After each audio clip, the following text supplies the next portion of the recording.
5 लाख रांमारिनि सेगुन बुफांनि तक्ता रमिमान खा चुराइबारिवा हुइजा कक्टमानि बिसिंति कक्टमा मानै रुतुक मंख्लायै Churaibari forest beat incharge Ashutosh मालाकानि तिफांबाय 5 लाख रांमारिनि सेगुन बुफांनि तक्ता रमिमान खा बलंतां बेदिकनि आदंग्र तिनि पाशल फुंग बलंतां बेदिकनि आदंग्रनो लग्यति बीट इंचार्ज चुराइबारि ग्राम पंचायतनि 1 नम्बर वार्ड तंनाय देबुदेव ति पूर्व फुलबारि ग्राम पंचायतनि 5 नं वार्ड तंनाय हानान मियानि नगानाव रुतुक मंख्लायै मानखा गोबांमा रांमारिनि सेगुन बुफांनि तक्ता तै लगिय रमखा हंसा टुकटुक अटो मालखुं बाहायनो कक्टमा थुमनायनि बसगांव फायै अमतेहाय रुतुक मुं खलायमुं रक बसगां साल बतायब खलायजाक फिनाय हिनै सायखनारखा बीट इंचार्ज आशुतोष मालाकार ভিত্তিতে একটা অভিযান চালাই দুই জায়গাতে দুখানি আমরা সাফল্যতা পাই।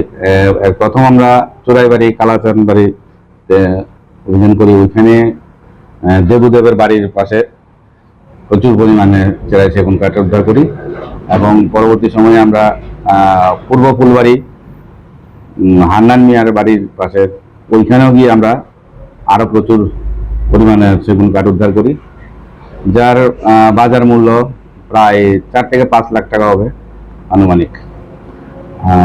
পাশাপাশি আমরা কালকে আরেকটা সফলতা পাই, একটি টুকটুক গাড়িও সিজ করি, যার মধ্যে প্রায় কাঠ ছিল অনেকগুলা। টোটাল 4 থেকে 5 কাম হবে আনুমানিক। না, কাউকে আমরা আটক করতে পারিনি স্পটে। আমরা সম্ভবত ত্রিপুরার বাইরে যাওয়ার উদ্দেশ্য ছিল, আসাম ওইসব সাইডে। আমরা ধারণা করছি যে হয়তো কাঞ্চনপুর বা দামসরা ওইসব সাইড থেকে সম্ভবত আসতে পারে। না, মামলা এখন অব্দি নেইনি, কারণ তদন্ত করছি, দেখা যাক কি। আনুমানিক 4 থেকে 5 লাখ টাকা হবে।